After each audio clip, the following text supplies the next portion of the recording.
Hey everyone, NW Order for Life here with Lord Marksman and Vanadis, episode 3 review.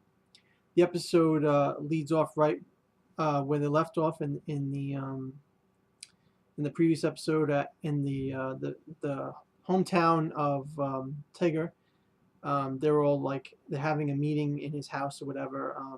Elen and Tigre, and I'm gonna call her Elen from now on because that's what the that's what her nickname, I guess everybody calls her, Elen, instead of her full Eleanor name, whatever it is.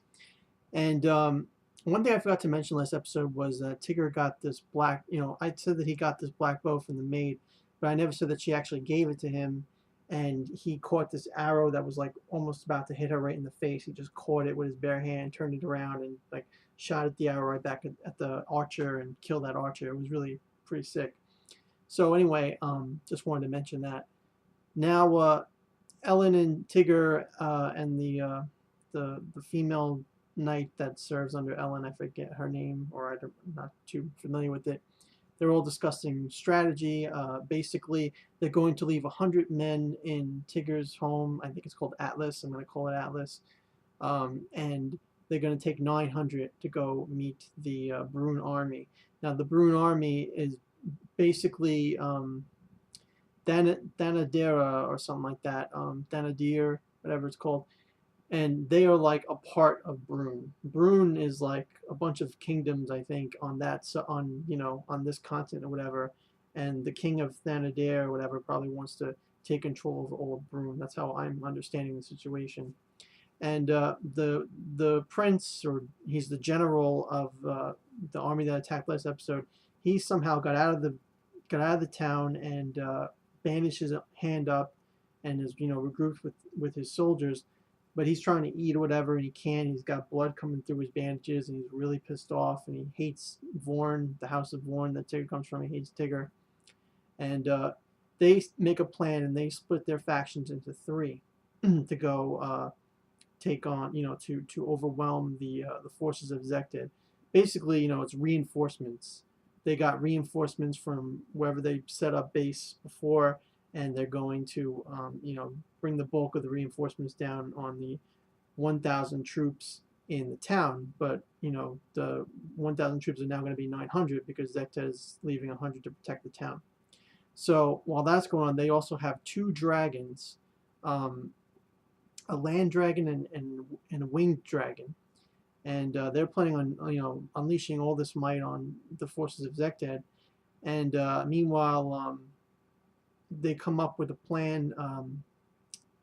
Ellen and Tigger come up with a plan with rope, and so the maid gathers rope for them across the town by asking the citizens, which shows that all the citizens of the town love Tigger and trust him and everything. And also, there's this funny scene where the maid asks Ellen what her relationship is with Tigger, and Ellen says that the relationship is that she owns him, or that he's her property or some sort of that effect.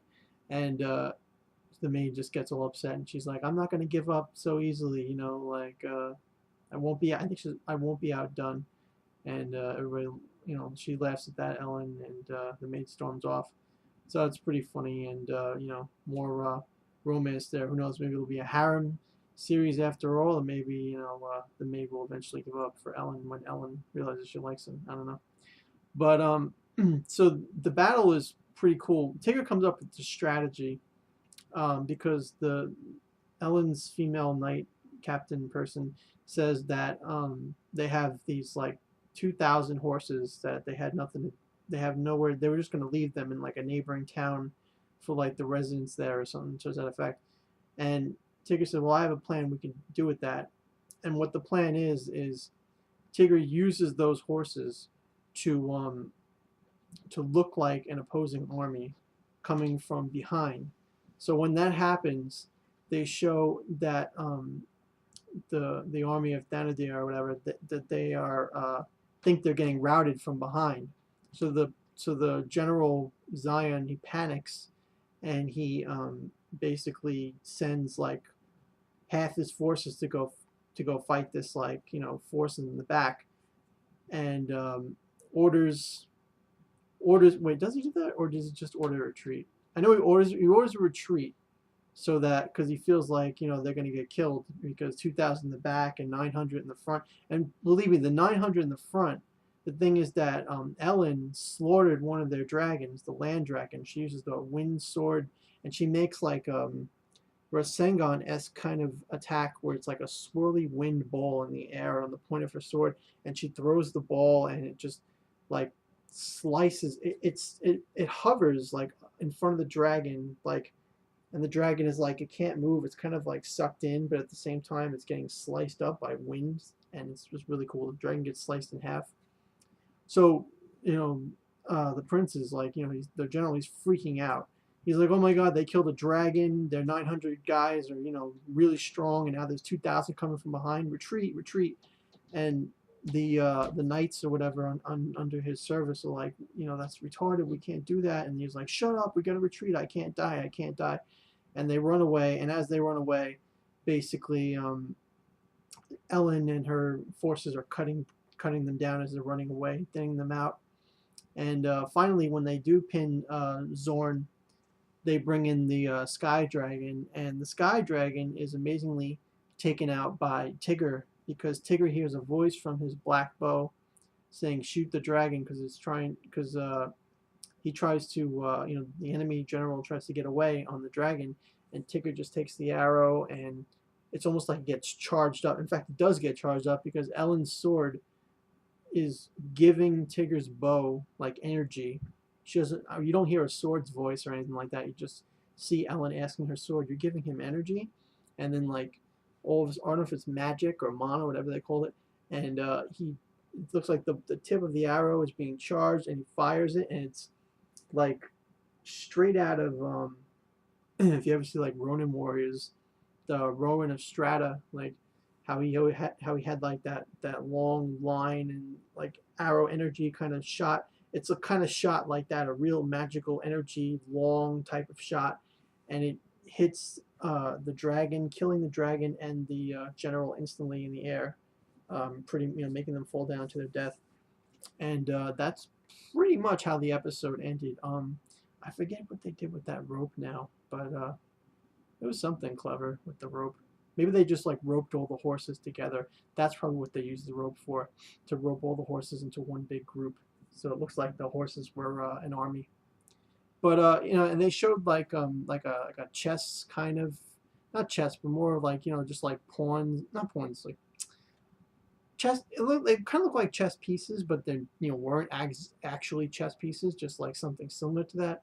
And they show them like when they explain like the strategies of which army is doing which, they show the pieces being broken up, and being sent out in different directions and explaining the strategies and stuff. So it's a good episode.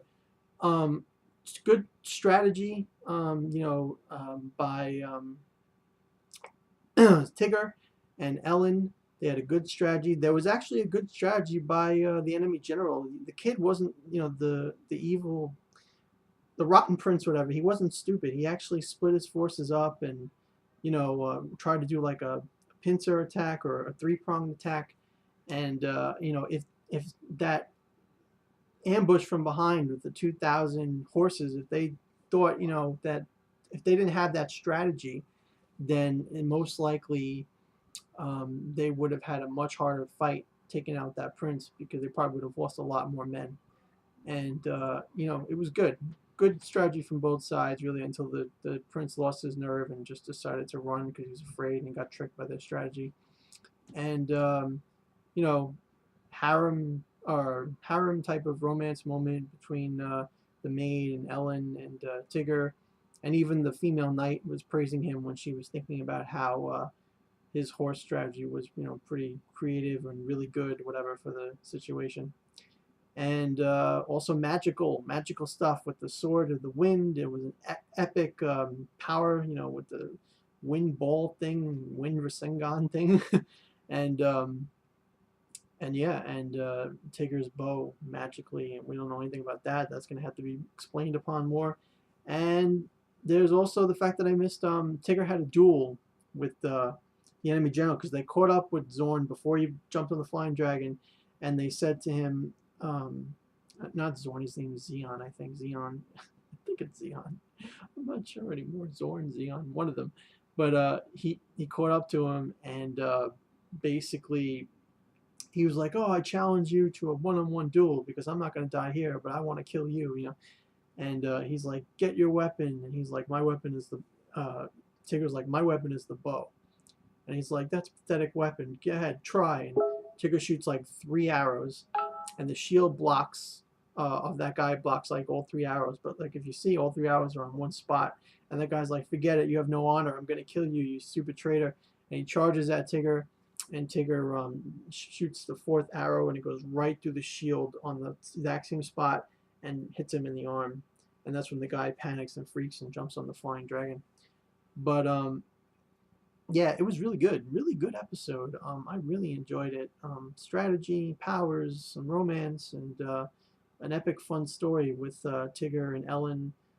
You know, they're going to continue to take the fight to Thenadier. You know, just because the kid general was defeated, it's not enough. And you know, there was an exchange of words between Tigger and Zion, Zorn, or the friggin' name is, and the exchange was basically saying like, "Oh, you're a traitor," and Tigger was like, "No, you know, you're the traitor for treating your subjects like rats and that you can kill them and whatever, and you know, burning our village." And he's like, "You're just like pathetic foliage. I cut you down and you grow back. You know, like you're nothing. You're pointless or whatever he said." So there was some good, verbal back and forth there. And yeah, so nothing but good things for me to say about this episode. I'm going to give it a 9 out of 10. Not a perfect 10 out of 10, but it's not too far away, but I just don't think it was that good to warrant a perfect, but it was really good. And yeah, so thanks for listening to my review of episode 3 of Lord Marksman and Vanadis. If you liked the video, please give it a thumbs up and subscribe for future videos. And don't forget, guys, in the comments below to talk about your characters or story, what you think, or magical things, anything you can think about the episode that intrigues you. Let me know about it, and we'll talk about it in the comments below. Thanks, and have a great night.